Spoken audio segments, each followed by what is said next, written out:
Hey guys, welcome back to the channel. My name is Ian McNaughton, Big E here. It's been a while since I've done one of these videos. This is Ian Preview Sports. I'm going to be previewing the 2021 Belgian Grand Prix, which goes Sunday in Spa. It's going to be a fantastic race. I'm excited for it. I get to do 3 of these videos in the next 3 weeks because we've got a triple header, as well as 3 review videos, which will come out either late Sunday, probably early Monday this week. So let me get into some headlines before I actually get into the Belgian Grand Prix notes. Sergio Perez resigns with Red Bull for 2022. He's a free agent after 2022. He was originally going to be a free agent after this year. So now he sticks around for 2022 with the new cars coming in.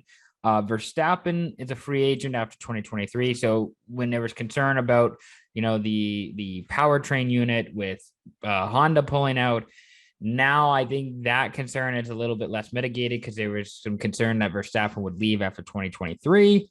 I think that's been mitigated a little bit. And Perez is a really good second driver for Red Bull. I've really enjoyed seeing him in Red Bull with a Red Bull car this year. It makes a lot of sense. It would be overthinking it way too much if you let Sergio Perez go.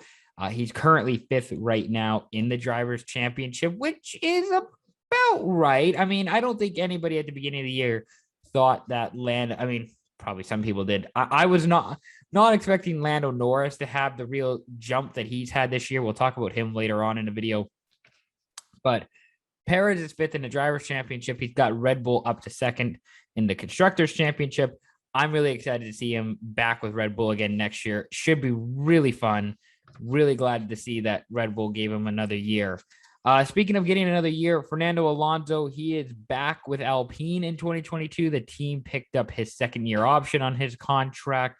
So that, not really surprising. A couple big moves for Alpine lately as they made an extension with Esteban Ocon, I believe after Hungary or before Hungary, within the summer, since July 1st. They made a 3-year deal with Ocon. So Ocon's going to be there until the end of 2024. Alonso is going to be with Alpine till the end of 2022. Alonso is currently 11th in the Drivers' Championship, each is 1 point behind Ocon.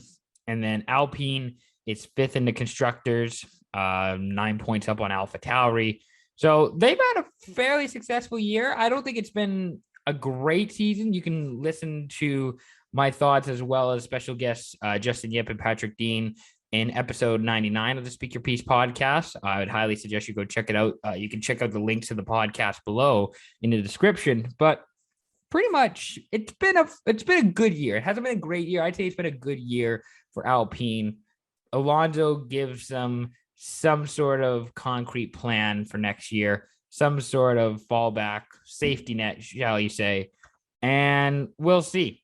Who knows? I would think a new driver would join in 2023. I don't think Alonso has a 3rd year in him with Alpine, but who knows? It wouldn't be the most surprising thing in the world. He seems to really enjoy driving the Renault engine. The Alpine car seems to be doing really well. Obviously, it won in Hungary with Esteban Ocon, which was a completely, chaotic race in itself. Nevertheless, it still won. So it's not a bad car. 5th is about right for Alpine. And I think if they can build up a couple, 5th place Constructor Championship finishes, that's good for them. They'll be happy with it.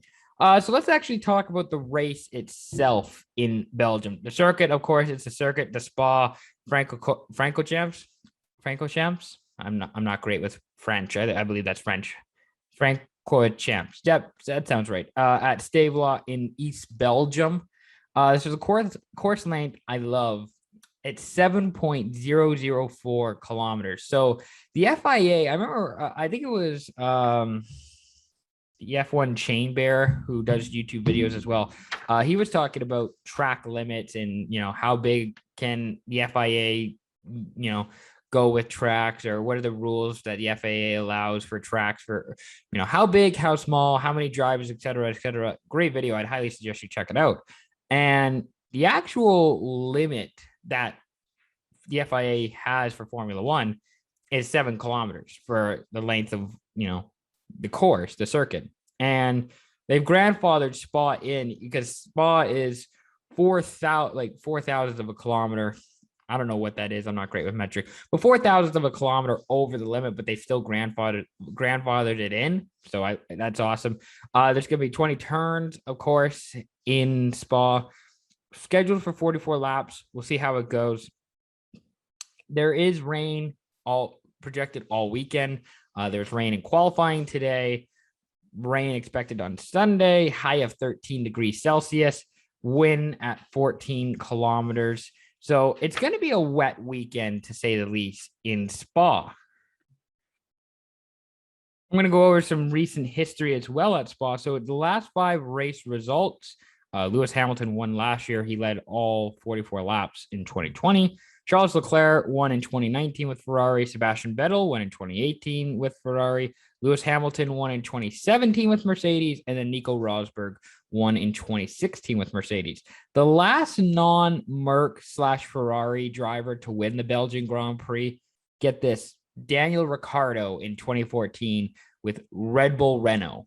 When Red Bull was with Renault and Ricciardo was driving that car, he won the Belgian Grand Prix in 2014. That's how long it's been since a Red Bull car has won the Belgian Grand Prix. Current repeat Belgian Grand Prix winners, Kimi Räikkönen. He's won the Belgian Grand Prix 4 times in 2004, 2005, 2007, 2009. Lewis Hamilton has won it 4 times. He won it in 2010, 2015, 2017, and 2020. And Sebastian Vettel has won it 3 times. He won in 2011, 2013, and 2018. So right now, let's go to the current driver standings. As we can see, Lewis Hamilton is in the lead. He's got 195 points. Max Verstappen right behind him with 187 points. Lando Norris, third. He has 113 points. Valtteri Bottas, 108 points in 4th place. Sergio Perez, 104 points in 5th place. There's a little bit of a gap then between 5th and 6th. Carlos Sainz is 6th with 83 points. Charles Leclerc has 80 points, and he's in 7th place. So the 2 Ferrari drivers are right next to one another. Pierre Gasly, he's 8th with 50 points. That's tied with Daniel Ricciardo, who is 9th. So close race, close in the standings between AlphaTauri and McLaren drivers. Esteban Ocon is 10th. He has 39 points. Fernando Alonso has 38 points. Sebastian Vettel has 30 points. He's in 12th. 13th is Yuki Tsunoda. He's got 18 points. That goes for Lance Stroll as well. He has 18 points, but he's right behind Tsunoda. Nicholas Latifi is 15th. He's got 6 points. George Russell has 4 points. He's 16th in the driver standings. Kimi Räikkönen has 2 points. He's in 17th. Antonio Giovinazzi is 18th. He has 1 point this season.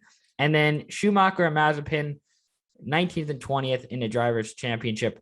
They don't have any points this season. If you look at the Constructors' Championship, Mercedes is ahead by 12 points over Red Bull Racing. Mercedes has 303 points. Red Bull has 291. Ferrari and McLaren, they're tied at 163 points apiece, 3rd and 4th. Ferrari is just ahead of McLaren. Alpine is 9 points up, on AlphaTauri. So Alpine's 5th, AlphaTauri 6th. Aston Martin, they're kind of in no man's land. They're 7th with 48 points. They're 20 points behind AlphaTauri for 6th, but they're 38 points ahead of Williams for 8th. And then Williams, 10 points. They're 8th. Alfa Romeo, 3 points, 9th. And then Haas, no points. They're last in the Constructors' Championship. So I got 3, I think, big storylines coming into this race. There's probably more, but at least the 3 big ones for myself. It's got to be Hamilton Verstappen is the biggest one. Title race is on. It's absolutely on. In case you didn't think it was before, or in case you thought somebody was going to be pulling away, it's on. It's on. Red Bull will face a grid penalty at some point for power unit changes. I don't know when that's going to happen. I'm guessing it'll probably come around when they go to the US or Mexico, Brazil, somewhere along those lines, kind of on the America swing. I feel like it's when Red Bull is going to get their grid penalty for having to change the power unit once again, which helps Mercedes, hurts Red Bull, will have an impact in the standings at the end of the year.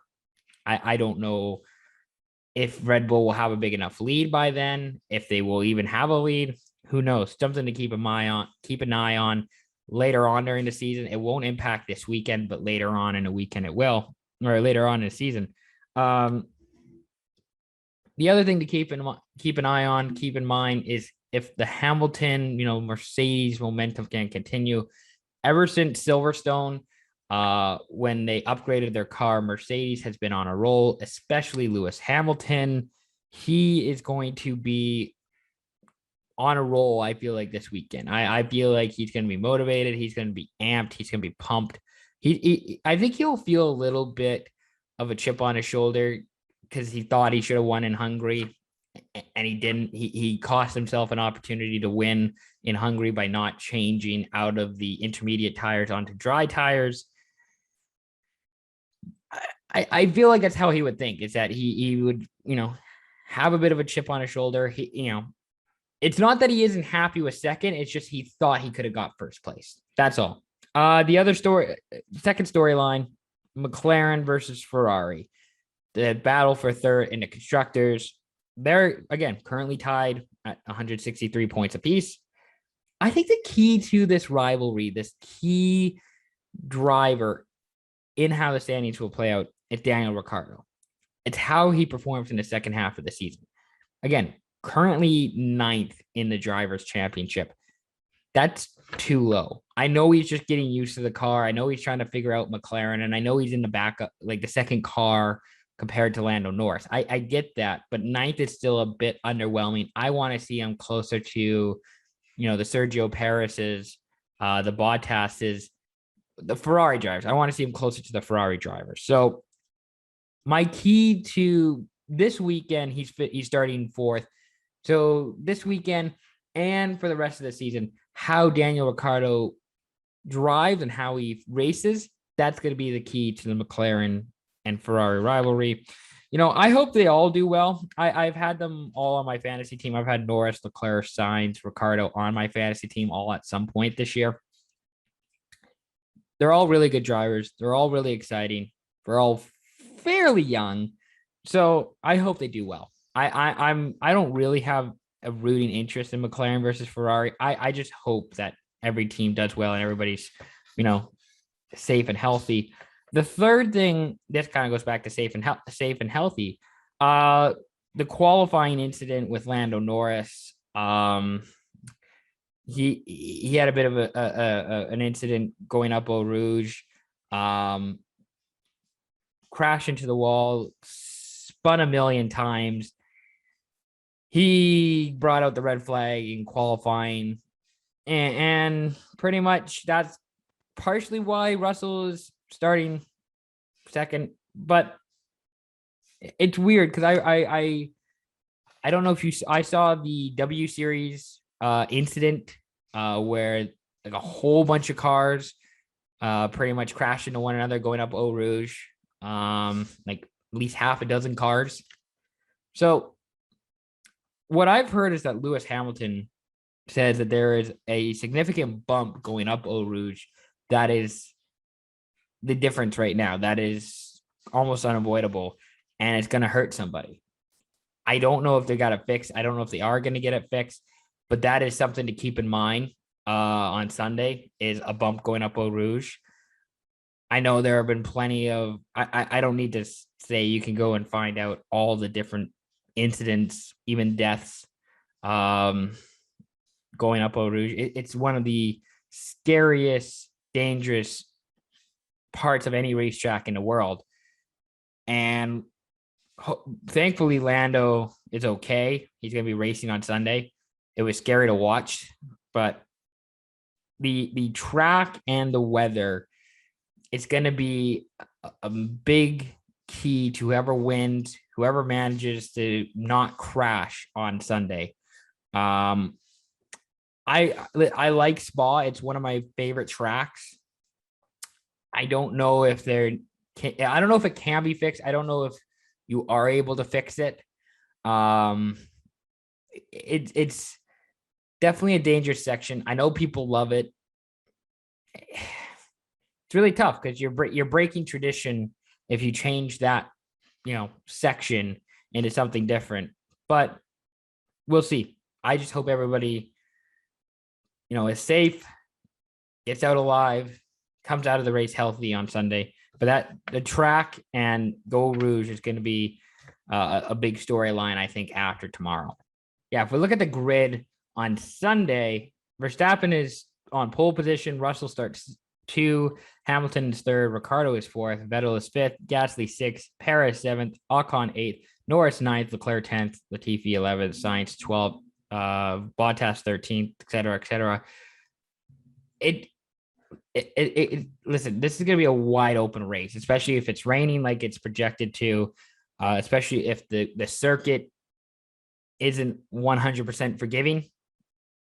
It could be wide open. It could be chaotic on Sunday. Here's to hoping it's a good race. Here's to hoping everybody is safe and gets out okay. And may the best driver win. Thank you very much for watching this video. I will have my review video probably Sunday night, Monday, probably at some point. It's going to be really busy now with more racing. I'm going to be doing some rugby previews. I'm going to be doing some more podcasts, some more blogs. So stay around for that. Be sure to subscribe to the YouTube channel. If you like this video and some of the other stuff we're doing, be sure to subscribe to the YouTube channel. Be sure to like the video. Thank you again for watching. I'll be back again soon. Peace out.